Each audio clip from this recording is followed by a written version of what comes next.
É, Boa noite a todos, amigos, amigas, irmãs, irmãos.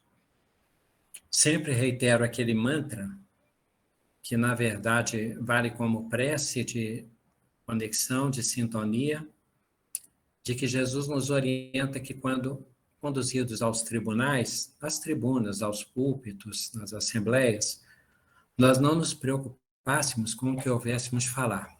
Não fica claro que ele dissesse que nós não deveríamos nos preparar para o que seria falado. Mas não nos preocuparmos no sentido de não haver tensão, haver um relaxamento, na verdade, pelo fato de que o Espírito fala por nós. E, e sempre reiterando aquele caráter coloquial do nosso encontro cooperativo, na certeza de que temos aqui muitos companheiros estudiosos, sobretudo companheiros empenhados na vivência, no aprendizado, na reforma íntima decorrente da questão espírita, proveniente de todo o cristianismo, das filosofias do bem. Então, essa busca, esse empenho, essa solidariedade das pessoas, certamente nos impele, nos inspira, nos intui, nos ajuda. E onde houver deficiência, é óbvio, não é por falso modelo, mas é verdade, é a deficiência nossa, mesmo em médiuns imperfeitos, a dificuldade de interpretar. E aí o estudo de hoje, a proposta dele, é um contraponto em relação à semana passada. Como autocrítica, até a gente sabe que, quando a gente vai variando temas, é igual receita, né? Tem um momento que você fala assim, eu posso ter errado a mão, né, no tempero. Dependendo, o estudo fica um pouco mais rebuscado, um pouco mais puxado, né? Como acontece conosco quando lecionamos. E aí eu quis contrapor, né, contrabalançar um pouco e pensei assim, não, dessa vez agora vamos pensar alguma questão mais simples. Aí fui pensando no título de sugestão para a nossa conversa de hoje, e a ideia que me veio realmente foi o simples, bem-aventurados os simples, tá? E aí o que é princípio será o fim, né? Eu me antecipando. Eu não sei, eu cismei na hora, bem-aventurados os simples, eu pensei assim, uma das bem-aventuranças pode ficar semelhante ao estudo anterior, né? Aí hoje me ocorreu de falar assim, deixa eu ver o que é que Jesus fala, bem-aventurados os simples, porque é uma coisa hipnótica, né? Porque quantas vezes eu já li as bem-aventuranças, quantas vezes deparei com o Sermão do Monte em Mateus, capítulo 5, falei sobre ele, e cismei que havia essa bem-aventurança literalmente lá, e não há. Então, quando eu digo bem-aventurados os simples, é como se fosse na mesma harmonia, na mesma melodia, na mesma tônica das bem-aventuranças do Sermão do Monte. É meio assim, os bem-aventurados os simples não estão, mas deveriam estar, poderiam estar, podem estar. Então, não é um enxerto, na verdade, é a interpretação da essência. Pensei, mas de onde que vem esse nome, né? Aí eu lembrei, vai ficar invertido, né? Ah, não, com esse negócio da gente colocar as câmeras, não vai aparecer não, porque eu estou confuso. Eu vou só lhes dizer, porque os meus amiguinhos que eu coloquei lá atrás para ficar um clima mais leve, até um amigo meu, numa das semanas que eu coloquei esses tomatinhos, esses companheirinhos estudando atrás de mim, falou assim, viu, brincando, como você é insuportável? Nem os seus alunos estavam dando conta da palestra, esse cara escrevendo o tempo todo, jogando papel, por isso que eu gostei desse fundo. Mas o livro que eu estou com ele aqui se chama Bem-aventurados os Simples. Ele foi psicografado por Valdo Vieira, através autoria do Espírito Valerium. Quem não conhece, na verdade, são 50 historietas simplíssimas. Hoje é simplicidade o estudo. Eu vou só mostrar como pode ser complicado e falar com simplicidade de novo. Mas é um livro que eu acho que poderia ser muito mais aproveitado nos cultos no lar, no nosso dia a dia. 50 historietas com sentido moral muito interessante, com linguagem muito simples e de característica tão singela quanto o título, tá? Então, daí é que veio. Bem, avançando, essa questão de simples a gente vai deparar com ela no livro dos Espíritos, né? Quando fomos criados. Os espíritos, então, o que são os espíritos? Né? São seres inteligentes que habitam o universo. Eu lembrei, não tinha planejado isso não. Quase que eu me compliquei. Seres inteligentes que habitam o universo. Deus, inteligência primária, criador de todas as coisas. causa primária de todas as coisas. Inteligência suprema, desculpa, inteligência suprema, causa primária de todas as coisas. E como os espíritos foram criados? Simples e ignorantes. Então, nós somos criados simples, no sentido de natureza mesmo. Uma coisa fácil de ser visualizada, abarcada. Não dá para dizer que era uma simplicidade profunda, porque é uma centelha divina, então nós não conseguimos, né, gente? Se a gente for tentar, haja vista hoje, se tenta perceber um DNA, isolar um vírus, qualquer questão da ciência, a gente vê que gigantismo que é de laboratórios, de conhecimento de cientistas, de empreendimento, para tentar descobrir, fazer aqueles códigos, aquelas sequências, aquelas cadeias, né, de letras. Dificílimo. Mas simples no sentido daquilo que se abarca. Fomos criados simples e ignorantes. Qual que é o inverso? Contrário, né? Simples, complexos. Ignorantes, que ignora. Quando fala, você é ignorante. Ignorante é porque não conhece. Isso não é uma depreciação. Isso é muito mais, assim, uma consideração, né? Ignora esse assunto. Ignora o fato. Oposto de ignorante, conhecedor. Então, simples e ignorantes, com destinação de nos tornarmos complexos e conhecedores. Depois, mais na frente, parece que nós voltamos a ser simples, mas falaremos disso. Mas então, como a nossa destinação é ser conhecedores, e sempre usamos essa metáfora da Gênese, como parte dessa trajetória do percurso da evolução, e conforme disse, hoje o palavreado é mais simples, só uma hora aqui que tem um tema mais, um exemplo mais rebuscado para ver como nós podemos nos complicar nas coisas, para explicar. Então, é possível nós conhecermos o que está à nossa volta através da elaboração dos sentidos, nós darmos nomes, conceitos, termos ideias sobre as coisas, memória, vida de relação, não apenas com seres, mas de tudo que a gente memoriza, fato, relacionar.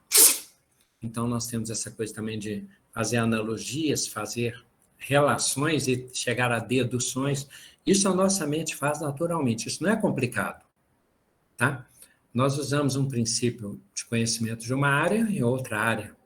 Nós aproveitamos um conhecimento para poder modificá-lo, aprimorá-lo. O que fizemos? A pessoa que faz isso com receita, que faz isso com arranjo musical, que faz isso com customização de roupas, com reformas de casas e de imóveis, com a reelaboração de reconto de textos, né? Então, nós já fazemos, nossa inteligência já faz isso muito naturalmente. A experiência de um filho para com outro filho, nós já fazemos isso. E além de nós conhecermos a realidade externa, cada vez também nós vamos nos conhecendo. Aí vem a questão também do que é autoconhecimento. Ora, se o universo grandão, imenso, enorme, imensurável, né? É infinito, e já dissemos que a nanologia chama universo pequeno, também é infinito, isso também vai sendo estudado, quando se considera que tanto o grande quanto o pequeno universo são infinitos, o conhecimento externo e o conhecimento interno também, imagine o trajeto disso, a trajetória disso. Infinito, só Deus é completo. Nós somos constantemente seres em aperfeiçoamento, em crescimento, em desenvolvimento, cada vez mais conhecendo. Então, é infinito o que conhecemos exteriormente e o nosso conhecimento interior. Até bom, porque seria muito entediante chegar ao fim de uma trajetória e não ter novidades. A gente pode ter o entendimento essencial divino, mas os fatos, a criação, a arte, novos mundos, novas humanidades, isso parece que sempre nos entreterá. E no autoconhecimento, no conhecimento das coisas e na vida de relação, nós temos obstáculos, né? Nós temos desafios, impedimentos, desnaturações, que são próprias do orgulho e da vaidade. E as representações que nós já citamos aqui, e elas são úteis também, O autoconhecimento, a gente pode lembrar, assim, nós nos conhecemos, podemos ficar maravilhados de nós mesmos, né? E talvez uma figura interessante disso seja Narciso, né? Aquela figura lendária, segundo a qual ele se olhou e era tão belo, e se achou, se reconheceu tão belo, e ficou tão absorvido, que chegou um ponto em que ele se inebriou a tal ponto que ele acabou se afogando na sua própria imagem. E é isso que acontece com o nosso ego. Às vezes ele fica tão inflado, nós ficamos tão cheios de nós mesmos, nós nos gostamos tanto, que nós nos julgamos superiores, perfeitos. E a nossa unidade medida, com a medida que medirdes, sereis medidos, né? Às vezes nós julgamos de tal modo que nós somos superiores, bons, perfeitos, certos, que a gente passa por contraposição a achar que o outro é inferior, imperfeito, errado. E aí eu encho, meu ser se enche de uma soberba. Essa soberba faz com que a minha relação seja de superior com inferior no pior sentido, de subordinação, de menosprezo, de desprezo, de desconsideração. Acha desconsideração disso? Então eu lido com o outro não como próximo, como irmão, mas eu lido com o outro de maneira como se eu estivesse olhando de cima, né? Então Narciso tem essa questão de tanto se apaixonar por si e se inflar tanto que ele tem dificuldade de se esvaziar e caber alguma coisa. E do ponto de vista do orgulho, um exemplo que a gente tem muito clássico é Lúcifer, porque a história do anjo caído. Lúcifer é o portador da luz, ele não é um anjo tolo, ele é um anjo que foi alcançando uma sagacidade na metáfora, na comparação lá, a tal ponto que ele começa a preparar ardis, né? Ele começa a arquitetar situações de tentar concorrer com Deus. E chegar a um ponto em que tem aquele se igualar ou se sobrepor a Deus, a tal ponto que ele é expulso do paraíso. Por quê? Porque na comparação, é como dizendo assim que a virtude não está naquele paraíso, naquele céu, na presença divina. O defeito precisa ser depurado para que se torne virtude e que esteja merecendo lá, ficar lá. Então, como ele se torna imperfeito, é o fenômeno da criação, né? Parece estar caindo, mas na verdade é a criação e depois ele vai ter essa ascensão. Mas para isso ele precisa depurar o orgulho. O que é que nós estamos dizendo então? Que o orgulho e a vaidade são distorções da nossa destinação. São caminhos equivocados do amor. É amor, mas é um amor equivocado que atrasa nosso destino de nos tornarmos imagem e semelhança do Criador. Não desistam da conversa, porque terá exemplos, tá? Até nomes. Então, dentro desse ambiente, nós temos Narciso, cheio de si, Lúcifer, querendo concorrer, combater, batalhar contra Deus, e aquela figura que já citamos da Torre de Babel, né, de tentarmos nos igualar a Deus. Criança já tem aquela fantasia, né, do pé de feijão, que chega e encontra os gigantes, como se fossem os gigantes, os grandes seres, né, os evoluídos, e como sendo subis por um pé de feijão da evolução. Então, é uma figura interessante da história, né, do conto de fada. Mas, naturalmente, como diz Kardec, tem um fundo, uma essência de verdade, algumas misturas, algumas viagens que a gente faz, porque literatura tem essa licença para ser gostosa, né? Aí, no tempo de Jesus lá, dando um salto, simples e ignorantes, e nós com essa coisa inflada, com a questão do ego, com essa empolgação, querendo ser deuses, nós vamos deparar com a Grécia. E no ambiente dos gregos, então, como eu disse que o estudo seria simples, vamos pensar nos filmes de época, né? Quase todo mundo assistiu algum filme dos Dez Mandamentos, a questão dos gregos lá, fazendo aqueles teatros, as artes, as ciências. Então, a Grécia, nós vamos encontrar o que naquele ambiente desse? Muita filosofia. Até hoje se estuda uma coisa na universidade chamada análise do discurso. Até hoje muita gente usa esses teóricos da época para mestrado, doutorado, para estudar essa coisa do discurso, da construção da narrativa, uns nomes complicados que a gente dá. Mas então, e os gregos se exercitavam no discurso, na retórica, no teatro, no conselho de discussão da polis, da democracia. Então, eles faziam esse movimento. Da época, é reconhecido, e Emmanuel reconhece isso, é o Consolador, os gregos realmente tinham que se assentar, em que se concentrar. Porque eles, olha, produziram muito conhecimento científico sobre astronomia, sobre matemática, muito entendimento do discurso, muito desenvolvimento das artes, arquitetura, muito estudo da natureza, desenvolveram muita manufatura de ferro, de armas, né, com Atenas. E isso resultou em quê? A teoria do corpo também, né? Não, Atenas não, Esparta, desculpe. Esparta, que era da guerra. Então, Atenas, com essas figuras de certo modo, divinizar o corpo, né? Tinham arte, ciência, filosofia, e tinham essa questão da guerra, representado em Esparta, e a questão das conquistas, depois fica escravos. Bem, seremos simples, até porque é o pouco que nós conhecemos.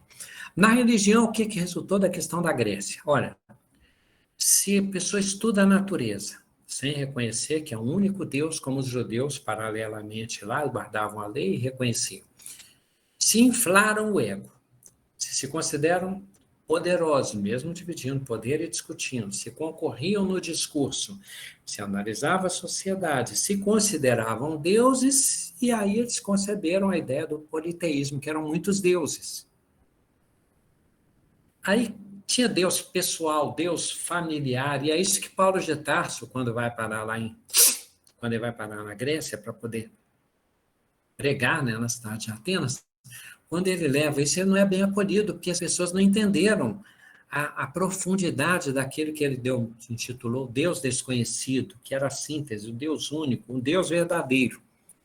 Como eles já estavam com vício dos sentidos, e eles queriam deuses que os distraíssem e tal, já havia tantos, né? É o exagero dos sentidos. Então, os gregos não acolheram Paulo daquele modo. Então, eles tiveram muita contribuição para a evolução da Terra. De onde que eles vieram, mas isso não é o caso hoje, é simplificar. Agora, espíritos que vieram de um lugar que se chamava um sistema de capela, Emmanuel fala isso, eles vieram com uma visão daquela de Lúcifer, que nós falamos de novo, de concorrer, lutar contra Deus. E uns chegaram a dizer que decretariam a morte de Deus, né? Deus morreria, porque Deus é uma invenção. E aí a gente pega, tem um materialismo, Marx, né? Marx fala do dinheiro, como o sentido das relações, e que aí uma classe é dominante, domina a outra, faz a outra aceitar a situação de dominado, e como que fica nessa dominação a ideia de Deus para Marx? A religião é o ópio do povo, é uma fuga, é uma invenção. Deus é como se fosse uma distração, um super-herói que nós inventamos para nos consolar. Mas nós é que temos que construir a realidade, melhorar a sociedade, melhorar o mundo, nem que fosse uma luta, né, de libertação. Aí nós temos esse ambiente, então, Grécia, e vamos pensar Roma. Qual a ideia que Roma tinha, então, de felicidade? Nós vamos falar do simples, não desistam. Para entender o ambiente, para onde que o mundo nos move quando nós reencarnamos. Nós chegamos aqui idealizando o quê? Quais modelos, quais referenciais, quais padrões. Outro nome seria quais paradigmas, mas eu falei que hoje a conversa é simples. Então, Roma, a ideia de Roma é que é a política e o luxo. Então, Roma tinha o quê? Né? Aqueles exércitos numerosíssimos, com aqueles armamentos caros, aquelas armaduras, aquela influência, aquele poder de decisão que não aceitava ser contrariado, a conquista de territórios, os palácios, os animais. Roma dava a ideia de que os Césares eram os senhores do mundo. E alguns até se achavam os deuses. Então, eles tinham que ser respeitados, venerados, quase que cultuados. Isso aconteceu na Grécia também com o faraó. Mas, então, o povo judeu é que tem o mérito, segundo Emmanuel, de considerar, de guardar a lei, considerar que Deus existe e é um só. É o mérito deles. Então, Roma tinha a política e Roma tinha o luxo como referência. A Grécia, a filosofia e a ciência, mas muitos deuses. Roma, o César é o deus, né? Os judeus tinham a lei e um só Deus. Se apegaram tanto a Deus que quando o Messias veio, esperava-se outra coisa. Agora vem o simples. Esperava-se que Jesus viesse como se fosse o rei dos reis. Por isso é que essa expressão da época de Roma. Por isso é que se achava que seria o maior dos profetas. Mas o maior dos profetas, meio misturado com os reis que os judeus tiveram, os heróis deles, com Davi, com Salomão, com Saul. Esses reis que faziam guerras para impor as ideias dos judeus que estavam ali oprimidos. Querendo provar para o mundo que eles sempre estiveram certos, que os outros estavam errados. Então, o Messias tinha que vir para eles para reinar, ser rei do mundo, para ter um projeto político. E Jesus nasce de Nazaré, que era tão desprezada na época que Natanael pergunta, Messias, mas ele nasceu, vem de onde? Fala, Nazaré. E Natanael pergunta, acaso é possível que venha alguma coisa boa de Nazaré? Ou seja, de lá nada salva. Não é possível que Nazaré tenha concebido alguma coisa boa, por simples preconceito social. Jesus nasce, então, em Nazaré, de uma simplória moça, Maria, de um humilde trabalhador, José, no meio de pastores, de animais, só os reis magos lá com mais títulos, mas que eles declinaram, né, para adorar o Messias com a sabedoria deles. Jesus, então, pobre dos pobres, ele vai mostrando que ele é o Senhor do mundo, e no sentido de que eu vos dou a minha paz, não vou lá dou como o mundo a dá. E o que Jesus vai atrair naturalmente não são os convertidos de quem estava acostumado com o luxo, com a política, com os duelos de debate, com os títulos, as cadeiras do sinédrio, com o prestígio do partido farisaico, ou dos saduceus. Não é nesse sentido, com procônsul, com títulos, não era isso. Jesus vem, quando se fala de Jesus, é um revolucionário. Ele é no sentido essencial da palavra, não no sentido mundano que a gente quer forçar. Porque a gente quer colocar Jesus, como os judeus faziam, para impor a nossa vontade e para humilhar os que pensam diferentemente de nós, porque é o nosso orgulho de Lúciferes quer mostrar que sempre estivemos certos e ser enaltecidos por Jesus, só isso. Jesus vem com completo esvaziamento das nossas questões temporais, embora as respeitando. Mas então ele nasce nessa simplicidade, com esse meio e atraindo essas pessoas, e falaremos quem que ele teve mais ambiente de atração, tá? Agora fica mais simples ainda a exemplificação e o estudo. Porque olha só, Jesus então, ele nasce em estrebaria, manso, pobre, e um exemplo que a gente vai lá na frente é o do jovem rico. Senhor, faço para te seguir. Aí fala, servir, praticar a lei e amar a Deus acima de todas as coisas, olha, tudo isso eu faço desde a minha infância. Jesus, então ótimo, uma coisa só que te falta. Vai, larga tudo que tem e segue-me. E o jovem se entristeceu porque tinha muitos bens. Não deu conta. E Jesus disse, é mais fácil um camelo passar no fundo de uma agulha do que um rico entrar no reino dos céus. Bem concretamente, Jesus está dizendo que nós todos somos ricos e temos dificuldade abrir mão das nossas superfluidades, da nossa superficialidade, do nosso apego com a ilusão da matéria. É uma dificuldade muito grande. É difícil nós simplificarmos as coisas mais diretamente ao nosso tempo. Vamos lá, necessidades criadas. Eu vou ser meio intempestivo, porque eu tenho que dar uns exemplos, tá? Necessidades criadas. Status. Títulos. Lembra a questão que nós temos de Roma? Nós temos uma coisa meio romana, né? Às vezes dá a impressão que uma função qualquer é uma decadência. Que um ofício é humilhação. Narciso, que é alguém que está numa condição social diferente da nossa, nos ofende por ser superior, ou é desprezível porque está numa função menos valorizada, por isso, inferior. Aí eu olho de cima para baixo. Olha o orgulho que fazem nós, né?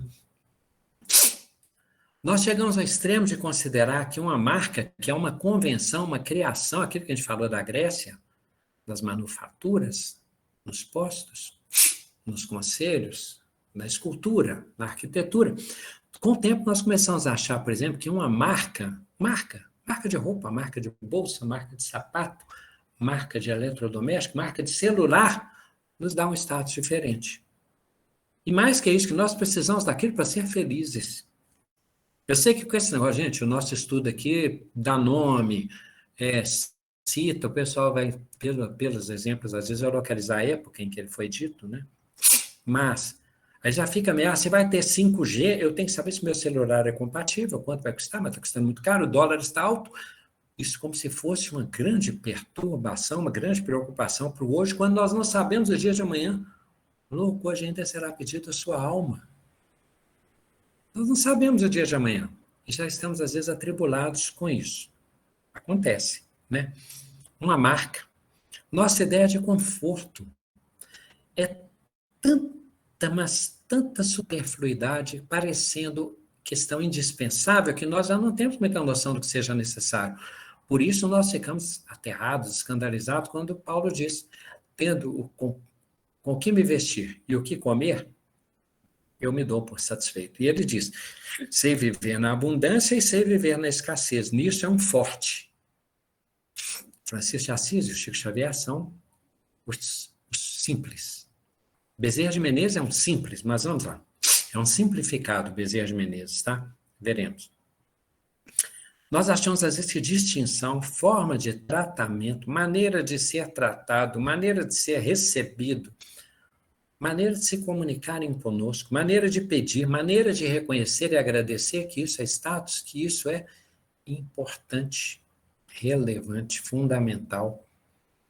Hoje, relendo Paulo e Estevão, né, um trecho em que eles foram presos e Saulo ficava impressionado com que as pessoas aceitavam os prender sem reação e dizia, vocês são os covardes. Eu falei, não, em nome do Cristo, normal, aí eles serviremos.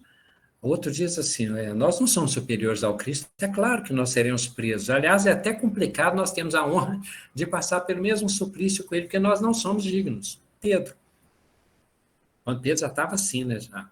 Pedro, tu me amas? Pedro, tu me amas? Pedro, tu me amas? Quando ele já estava curado da negação, então ele diz, ser preso para nós é uma honra, não tem nada de injusto, indevido, desapropriado nisso aí.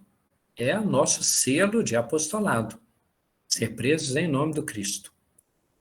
Às vezes nós achamos que protocolos são fundamentais, indispensáveis, e nós criamos tanta parafernália, tanto cerimonial, tanto detalhe, tem que fazer isso, depois de acontecer, nós fazemos para tanta coisa, gente, importantíssimo, nós temos que ser felizes, nós temos que aproveitar o mundo e tudo é sagrado, é só nós não nos apegarmos a isso como se isso fosse vital, porque tem hora que o cerimonial, o corpo se torna mais importante que o espírito, né? Vai falar tal coisa, depois do casamento vai fazer isso, aí joga tal coisa, e depois entra tal pessoa, e o tempo é esse, e depois acontece isso. Tomara que corra tudo bem. Uma festa de aniversário, às vezes, é uma escravidão. Quando a maneira dos simples comemorar, às vezes, é aquele jeito de bolo mesmo que chega, que quase cai, a pessoa assusta, ri, canta desafinado, e muda, inverte a letra. Uma pessoa escuta, não, os parabéns, e corre lá e chega atrasado, estica a letra. Às vezes é isso. É gente que chega lá, às vezes, e pergunta, gente, quem que é o aniversariante ali? É meio assim, porque o menino pega e fura fila e fica junto com o outro lá, um sopra a vela, o outro sopra junto. Às vezes, o principal ali é a alegria, não é o bolo, não é a festa, não é o cerimonial. Da formatura é formar, do casamento é casar-se de fato. Né? Insaciedade ou satisfação? Lembra que dissemos simples e ignorante? Complexo ou conhecedor? Ou nós teremos eternamente, constantemente, perpetuamente insatisfeitos, ou nós consideramos a satisfação. E para que haja satisfação, uma das questões importantes é o otimismo. O simples, ele vive com a alegria dos sentidos. Como assim, né? É muito comum as pessoas escreverem, tem muita poesia nessas falas. E muitas coisas que a gente vai falando aqui, não é porque claramente nós fazemos, é porque nós, mesmo quando nós não fazemos, nós reconhecemos. Então, algumas pessoas têm a poesia do olhar. Elas maravilham, sabe esse pessoal que manda mensagem, eu falo, nossa senhora, é um novo dia, um despertar, uma página a ser escrita, caminho a ser trilhado, construído, o sol despertou, a chuva, não sei o quê, eu abri os olhos, estou vivo. Pá. Tem gente que tem essa poesia do olhar. Tem gente que tem a poesia do sentido do tato. Ele percebe uma aragem, ele nota que um bichinho, né, pousou. ele nota no paladar. Há livros, há filmes sobre isso. Pessoas que pensam assim, degustação, nesta hora eu tenho uma comunhão com Deus. Algumas pessoas são assim, né? Um exemplo que a gente, cada um tem o seu, mas às vezes poxa, você degusta uma uva, né? E naquele momento, poxa, se a dor é toda dor, por que que o prazer não é todo prazer? Por que que a uva não é toda uva? Por que que a aragem, o vento, naquele momento, não é a minha comunhão com Deus? Por que que o olhar de uma paisagem, ou então uma coisa que me sensibiliza, não por ser bonita, mas por ser bela, uma pessoa, um semblante, um olhar, aquela velhinha lá, a viúva no gasofilácio, né, na narrativa de Jesus, por que que esse olhar não pode ser satisfação e plenitude e comunhão com Deus e prece? Por que que na comunhão dos sentidos? Porque às vezes fala, onde você foi? Foi ver João Batista no deserto. Há um momento em que as pessoas veem, isso é maravilhoso na humanidade, né? Eu não costumo prestigiar, ir. Então, estou falando de coisas que eu reconheço, mas quando as pessoas esperam e vão para ouvir as pessoas cantarem, aqui está aqui o Tim, a Vanessa, a Tânia, o Alisson, o pessoal que está aqui, o Adelso, o Demóstenes e tal, e as pessoas vão para ouvir música, ou colocam música naquele momento, elas fecham os olhos, porque o sentido delas é a música, elas se sentem tocadas pela música, porque a audição é o toque mesmo do som, né? Assim como a paisagem é o toque no olhar, né? Nos olhos. Então, a felicidade dos sentidos faz com que nós, diferentemente do que aconteceu com o Narciso, que se viu e se achou belo e concorrente superior, nós possamos nos maravilhar de acordar, gente, dormir, felicidade dos sentidos, antes de mais nada. Apagar a chave geral. Olha, a mais pobre das criaturas no corpo físico da Terra é agraciada mais ou menos, com mais ou menos regularidade, mais ou menos profundidade do sono, mas se nós dormimos, nós somos ricos. Se nós acordamos, nós somos ricos. Se nós conseguimos nos espreguiçar e esticar o corpo, nós somos ricos. Se nós conseguimos sentar e levantar, puxa, isso é milionário. Se a gente consegue segurar alguma coisa, se a gente tem um alimento suficiente, vamos começar a dar exemplo de simples, né? Quando nós simplificamos, nós vamos lembrar que a manufatura, que a arte, que as coisas são construções humanas, mas que a essência do espírito precede, está superior a tudo isto. De certo modo, nós vamos percebendo que, por exemplo, o dinheiro, qual a melhor maneira de nós falar, qual que é, as teorias começam a construir um enfrentamento, um lado ruim das mazelas do capitalismo, qual é a maneira mais poderosa de nós superarmos o capitalismo? Qual é o Deus do capital? O dinheiro. E se nós reconhecermos que o dinheiro é uma produção humana, que tem lastro, tudo, mas que ele é um produto humano e que ele é um dinheiro colorido ou um metal que é cunhado. E se a gente percebe que o dinheiro não será meu Deus, eu serei o Deus do dinheiro. Eu vou determinar para que serve esse papel colorido. E não esse papel colorido definir minha medida de felicidade. Isso já é um salto importantíssimo em relação a nossas possibilidades, a nossa época. Vencer o dinheiro. Dominar o dinheiro em vez de ser por ele dominado. Comedimento, Paulo de Tarso, comedido, ter medida das coisas, o que me é necessário e o que não me é necessário. O que não é indispensável. Chico Xavier, naquela época que ele tinha 2 ternos que eles usavam para trabalhar, lavava o outro. Cada um tem sua medida, mas aquilo é uma mensagem para nós. Porque às vezes pensa assim, poxa, eu preciso de todos os sapatos, de todos os televisores da casa, de todo, preciso do controle remoto, eu preciso de um prato com variedades, e isso tudo é a mente exagerando, é nos dessimplificando, é como se fosse a simplicidade nas coisas mais cotidianas, às vezes menores. Aceitação das coisas, gente. Simplicidade não é só questão material, não.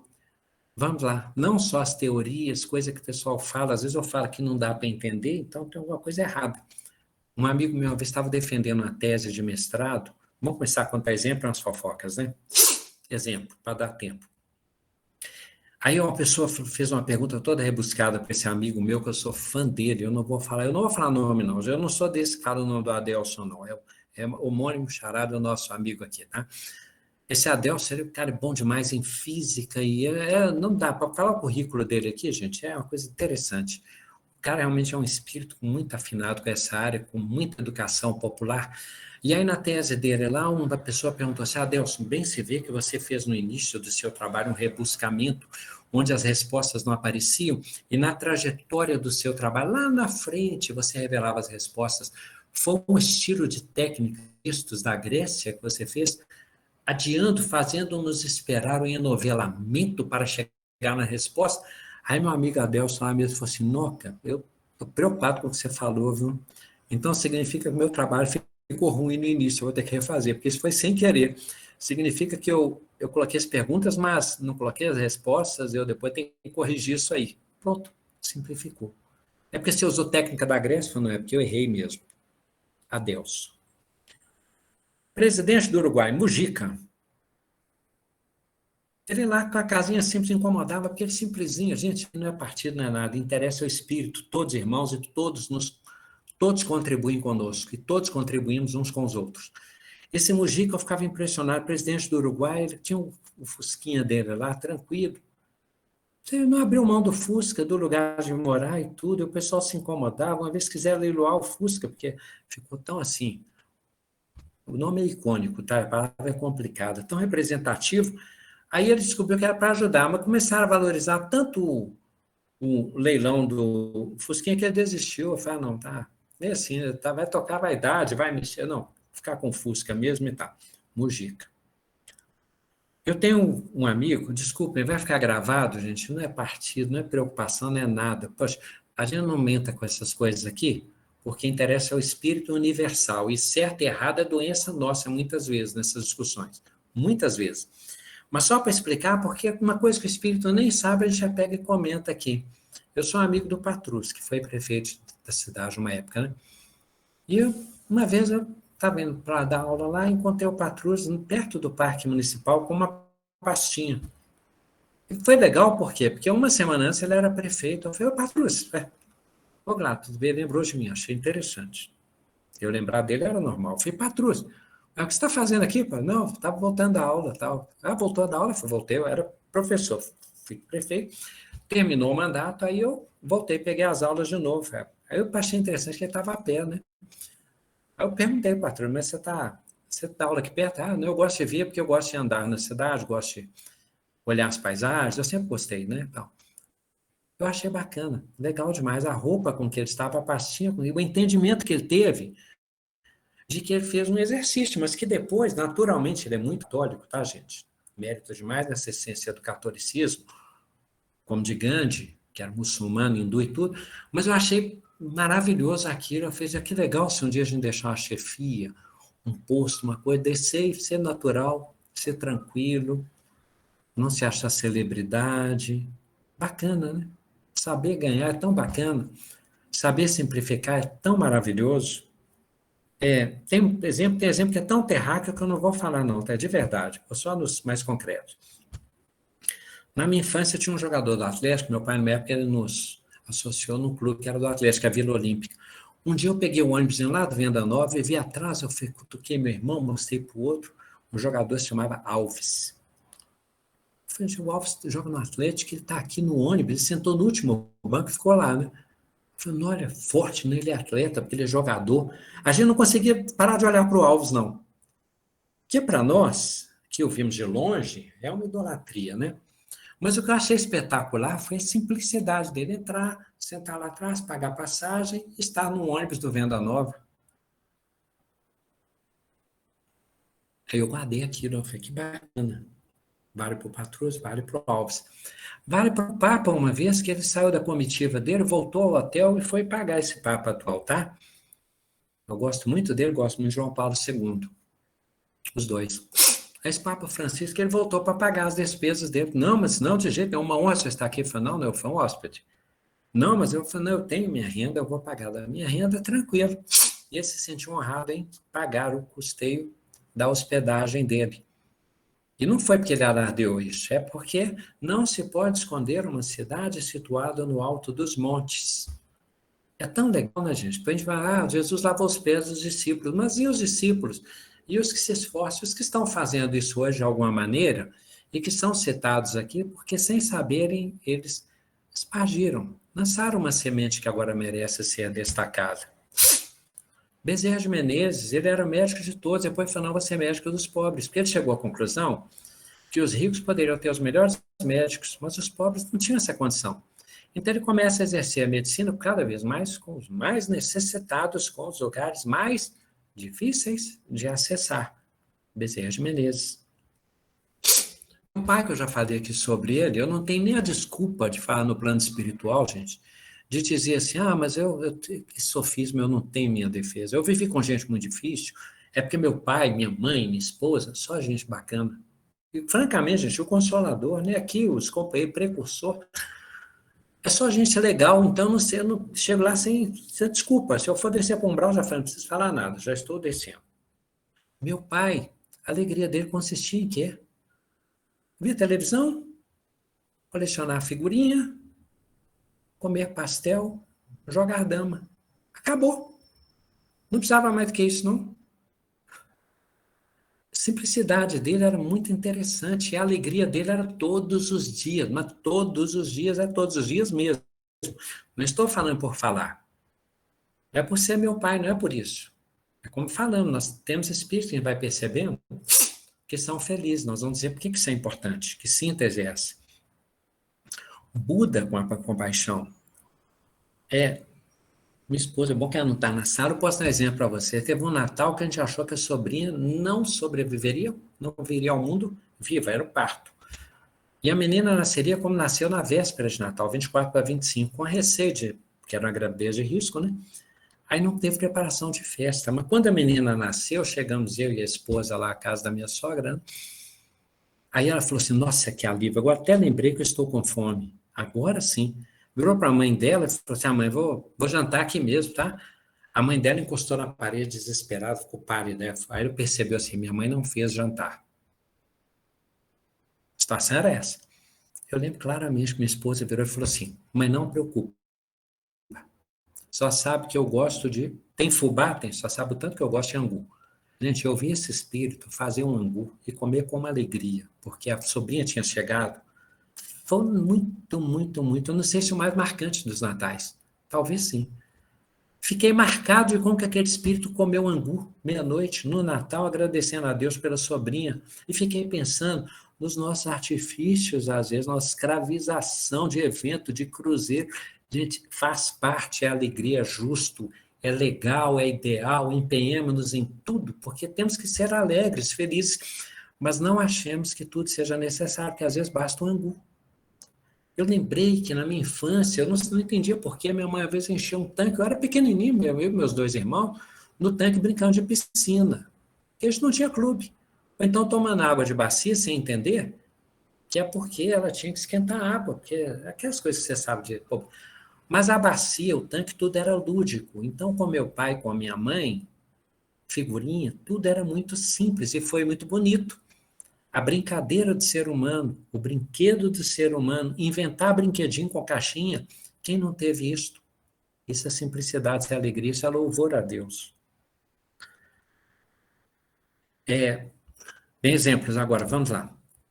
Prontidão. Puxa, Gesiel, ele tinha uma prontidão tão simples, tão natural, o Estevão, que quando, sem saber que o pai dele, que tinha ateado fogo lá no campo, ele saiu para ajudar o servo, o pessoal a apagar o fogo, mesmo sabendo que ele poderia ser morto, mesmo sabendo que ele estava defendendo um incêndio de uma propriedade riquíssima, que depois tirou até a casa dele, matou o pai dele e tudo, mas não interessa, o mal tinha que ser combatido e ele se colocou em risco para enfrentar, para superar o mal, para ajudar, que pessoas ajudavam. O simples, ele vai trabalhar para alguém, ele não fica desesperado. Gente, tudo tem razão de ser, mas estou falando para os espíritos profundamente cristãos, ou que querem se cristianizar. O simples, ele não analisa se ele está num posto de escritório e entra água no escritório e é hora de puxar água. A desvio de função. Eu não sou pago para isso, mas em casa faz. Alguém precisa, está desesperado, precisa de um conselho, não é da minha conta, não me interessa, o problema não é meu, a dívida do outro não me importa.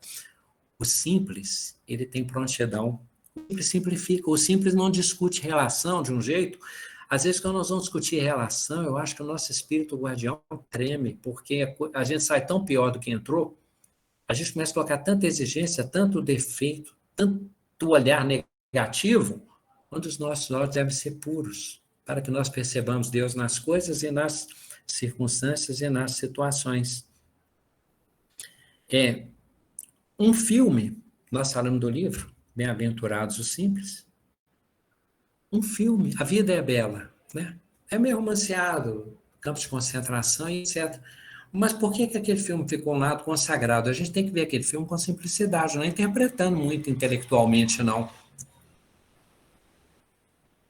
De certo modo, os nossos pais, nós fazemos isso com as nossas crises, nós tentamos fingir, fantasiar, enfeitar, colocar um aspecto bonito naquilo, dar um caráter iluminado para uma coisa que é assustadora, porque para dar exemplo às crianças, para os apóstolos, para os discípulos, para os convertidos, para a humanidade, para honrar a Deus.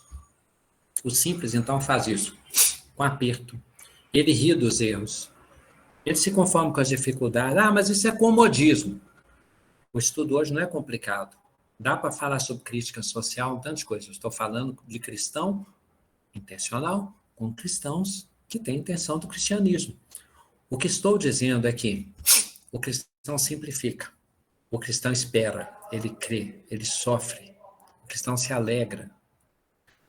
O cristão, ele honra a existência, ele glorifica Deus, ele se alegra com a existência e com o lugar em que ele está, e com as oportunidades de servir.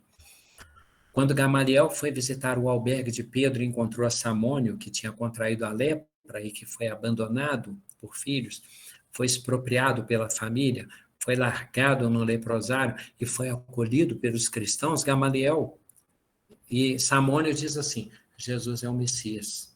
Aí Gamaliel fala, poxa, mas você dizer isso, você que conheceu a lei, eu conheci a lei e eu conheci as misérias humanas. Jesus é o Messias, ele inspira o amor e eu sou feliz graças a Jesus. E Gamaliel ficou impressionado, muito acolhedor, muito sábio, muito filosófico. Gamaliel, ao final, até falou assim, eu vou estudar esse Cristo a que você se refere, estava lá com um exemplar do Evangelho que ele ganhou de Pedro, né? Mas aí Gamaliel chega a dizer assim, olha, dizer que eles são bons, que eles ajudaram você, que Jesus é um exemplo, tudo bem, mas daí você dizer que é o Messias, o que Samônio falou para ele? Eu entendo você, Gamaliel. Eu, na sua condição, pensaria do mesmo jeito, ou teria mais dificuldade ainda de aceitar. Você não passou pelo que eu passei para esse reconhecimento. Aí a reencarnação. Se nós não simplificarmos, a vida vai simplificar em nosso favor. Não é porque Deus vai castigar, não. É porque, às vezes, nós precisamos passar por dificuldades para reconhecer o valor de Jesus e reconhecê-lo como um modelo máximo. Às vezes, nós precisamos experimentar, usufruir, depender da caridade para que nós entendamos o poder e o valor da caridade. Então, por amor, Jesus nos convida a simplificar. Mas se nós não simplificarmos, seremos simplificados para o nosso bem. E foi isso que o jovem rico não deu conta, mas é claro que um dia ele reencarna sem aqueles bens, para que ele possa acolher o que na época ele não acolheu. E aí vai mais uma sugestão de simplicidade. Quem tiver ânimo, conhecer um livro que é antropológico, é um índio que fala da nossa sociedade. O livro se chama Papalagui. Papalagui é o nome que o índio dá ao homem branco da cidade. Papalagui é muito interessante conhecer bem. Sugestão para nossos modos de vida. Que tal se nós tentarmos? Ter relações tranquilas, de aceitação. O outro é difícil, mas ele é difícil. O outro faz isso, mas ele faz isso. É para meu aprendizado, crescimento, testemunho, resistência e tal. Eu tenho dificuldade com isso. Poxa, eu tenho que ter amor com a dificuldade do outro, eu tenho que ter amor com a minha dificuldade. O outro erra muito, é normal, também erro muito. Eu erro muito, eu sei, é normal, mas eu compreendo. O outro também erra muito, eu gosto de mim, vou cuidar bem de mim. Eu gosto do outro, vou cuidar bem do outro. O outro tem hora que não dá conta, tem hora que ele maltrata, ele ofende. Tem hora que eu ofendo o outro, tem hora que eu me ofendo, tem hora que eu erro na medida. Lembra que eu falei do tempero? Qual o nosso desafio? Aprendemos a amar a nós mesmos e amar o próximo. Lidarmos com a vida amorosamente de maneira leve. Trabalharmos, trabalho que eu estou falando de ofício mesmo, sendo leves, sentindo prazer, a honra de trabalhar, de servir, por mim mesmo, tendo o que comer e com o que me vestir, me dou por satisfeito. Na nossa relação com Deus, entender que Ele cuida dos pássaros, Ele veste os lírios, Ele cuida de nós. Sejamos gratos e sejamos reconhecidos pelo que Ele dispõe a nosso favor. Mas nós vamos buscar melhorar? Vamos, normal. Cada um na sua medida, na sua necessidade. E onde falta o indispensável é um dever, né? Buscar e se empenhar, mas que nós tenhamos um olhar otimista sobre o nosso momento presente, porque senão nós vamos sofrer mais. Que tenhamos o prazer do sentido, no sentido iluminado, de olhar, de ouvir, de falar, de tocar, de degustar. Que tenhamos simpatia com as pessoas, gente. O simples, ele é... Poxa, Francisco de Assis, a comunidade dos primeiros cristãos, Chico Xavier, pessoas simples, alegres, que iluminam o ambiente com sua alegria. Por que esse mundo nosso, às vezes, tem tanta alegria em brincar com bola, brincar com caixinha, brincar de ver filme, de ver desenho, de comer pipoca? Se for pensar, é o ritual que está em torno daquilo. Podemos ser pacíficos, podemos viver em paz, até quando sofrermos. Paz. A paz significa nós não nos escandalizarmos com a existência, né? Não nos perturbarmos, embora nós nos sintamos abalados. Abalo, tudo bem, mas a perturbação, nós procuramos serenar, é um esforço. Agora, vamos lá, nós estamos falando de simplicidade em quê? Sentidos? No lugar em que estamos? Vida de relação com as coisas e com as criaturas? Estar bem com a existência e termos comunhão com Deus.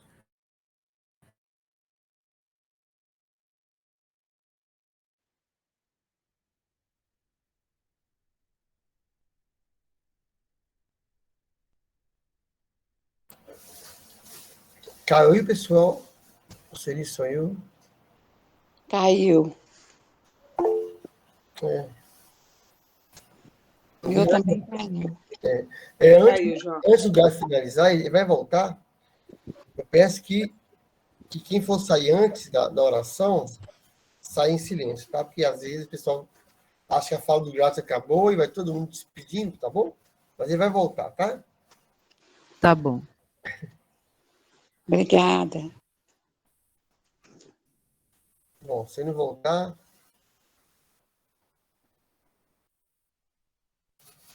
Bom, parece que caiu mesmo. Para a gente ficar aqui no vácuo, vamos cantar uma música? Quem canta toca para a gente? A Gladys voltou. É aquela pegadinha da internet que terminou antes do estudo e terminou neste momento. Você perdeu sua conexão de rede tentando reconectar. Bem, mas o que vamos fazer como desfecho aqui? Quando eu, então, não encontrei a bem-aventurados os simples em Mateus, e achei que deveria estar lá, eu pensei que, de certo modo, isso é uma síntese, porque vamos lembrar, quando Jesus fala bem-aventurados os mansos, os humildes, os pacificadores, os puros, os justos, os perseguidos, o simples é isso tudo. O simples é manso, é humilde, é pacificador. Então, o que queremos dizer? Se nós nos tornarmos simples, nós seremos bem-aventurados, nós seremos felizes, nós seremos leves a Deus e nós seremos luz para os companheiros, para os seres que compartilharem da nossa convivência. Concordam com isso? Espero não ter sido nem complicado, nem repetitivo, e nem muito incompleto. Tá, gente? Desculpem o percalço aí, a interrupção, tá?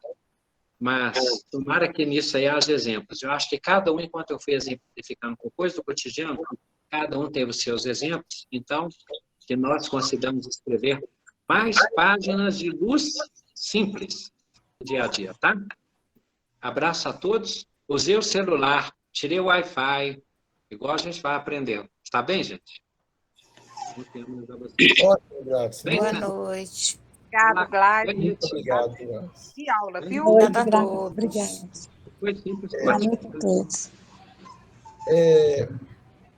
Eu tô lembrando de duas coisas aqui, Gladys. Eu vou tomar liberdade de falar do meu irmão. Você conheceu o Paulinho, né? Uma simplicidade. A gente sabia da dificuldade que ele passava, né? Uma época muito difícil. Eu nunca vi ele falar assim. Hoje foi difícil. A gente sabia que ele ficava com dificuldade e falava assim, chique demais. Então, eu guardei esse termo. Né, Lenete? Até claro. E deixou um legado para a gente de chique demais, de tranquilidade, né? E com relação a simples também, a gente tem que lembrar do gigante, você falou dele. Nossa. Né? E ele era um líder, né, que ficou na história para nós, e um caso muito interessante que eu lembro dele é que quando ele pediu a Indira Gandhi, né, a esposa dele, para ajudá-la a limpar o cavalo, né? E ela falou assim, mas logo eu que sou sua esposa. Ele fala, sim, por isso mesmo. Né? Não foi para fazer política, não foi para divulgar que ele era simples, ele era simples. Então a gente tem muitas lições, né? Dentro de casa, na nossa rua, aqui no grupo. Então, era isso que eu queria falar. E tem um exemplo, tem umas mesmo. Aquele filme sobre, eu assisti recentemente, assim, descobri o filme sobre Divaldo Franco, né? E fiquei muito impressionado, achei muito legal a cena em que eles colocaram uma cena de reunião mediúnica, em que uma senhora, uma mulher idosa, negra, né, conversando com uma entidade. E ela não estava rebuscada, acadêmica, nada não, ela estava falando de amor mesmo, e a entidade ficou muito tocada pela iluminação dela, que também aconteceu com Bezerra, Ana de Menezes e tal. Mas então, assim, a simplicidade, a pureza, ela exemplifica, ela brilha. As pessoas ficam aliviadas quando descobrem que podem ser simples e quando podem ser felizes e que são felizes, que às vezes nem lembravam mais disso, né? Pelo menos isso, pelo menos dormir, acordar, tomar café, comer um prato simples, aproveitar uma fruta, olhar pela janela, rir de um desenho, qualquer coisa, né? Tudo, se você for pensar, a vida pode ser muito alegre, a vida pode ser muito resignada. E as lutas com questão cristã sempre têm um sentido essencial. Eu sei que falar isso é fácil, gente, mas a gente tem que falar, porque é verdade, né? Bem, então, de minha parte, abraço a todos, tá, Demóstenes? Tá certo, obrigado mais uma vez, eu agradeço a presença de todos. E para fechar, eu ia pedir para a Tânia e o Alisson aproveitar que vieram de longe, né? Fechar com a música para a gente, serve como oração, né?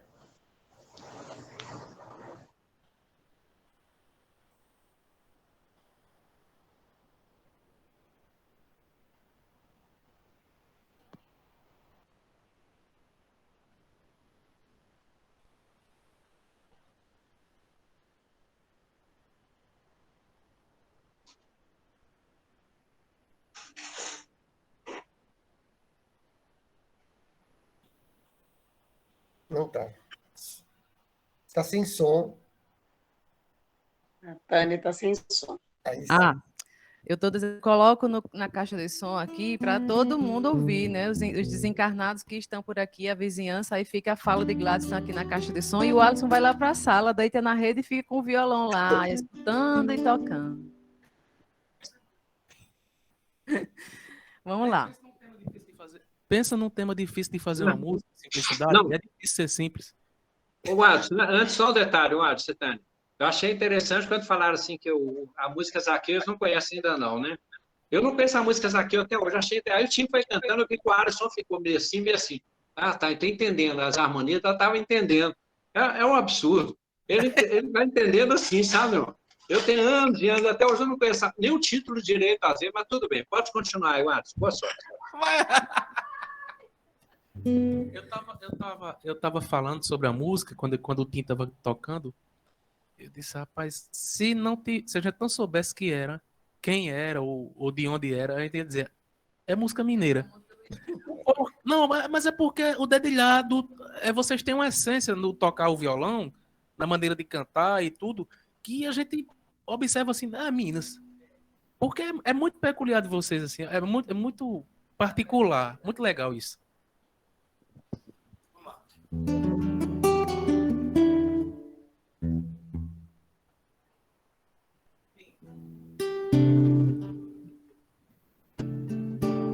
Vamos fazer uma música que ela fala sobre autotransformação, né? Para ser simples, a gente tem que se transformar. E aí eu pensei muito nessa música durante todo o estudo. Ouviu a voz, Maria, que transformou sua vida e o seguiu e se encantou com amor.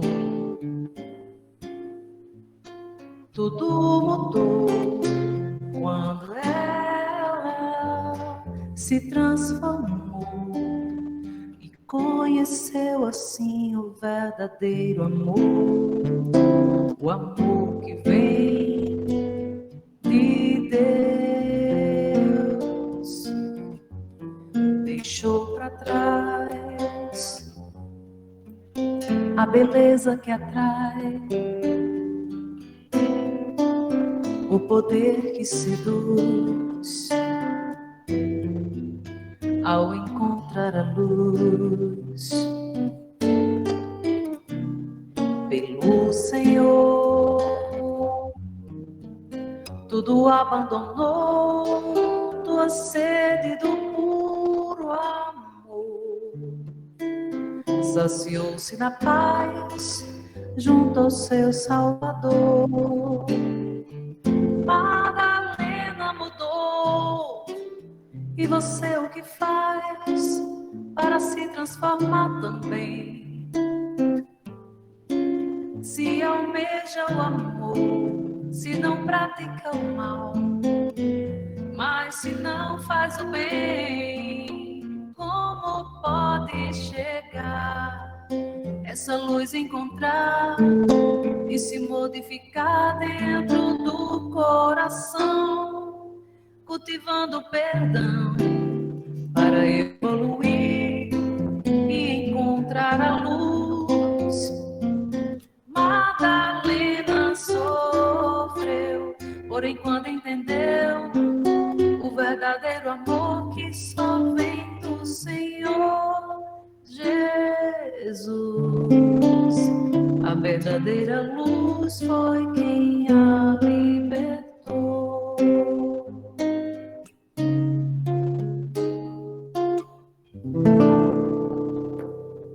Graças a Deus. Muito lindo. Muito legal. Valeu, Tânia. Valeu, Vanessa, dizendo belíssima. Alisson. Só bênçãos, tá? Aires, Bruno, Beth, Demóstenes, Deus, turma. Boa noite para todos. Boa noite a todos. Obrigado. Boa noite. Valeu, turma. Boa noite. Obrigada, Gladson. Obrigada, Tânia. Com alegria. Obrigado, obrigada, Tim, por ter cantado a música Zaqueu. Exatamente, né? Abraço, turma. Até semana que vem, se quiser. Até mais. Tchau, Beth. Valeu. Boa noite. Boa noite. Valeu. Boa noite. Boa noite, amigos. Tchau, tchau, Radinho. Até mais. Boa noite, amigos. Valeu, Júlio. Boa noite. Boa Valeu, noite. Júlio. Até breve. Boa noite. Nenete, boa noite. Valeu. Até segunda.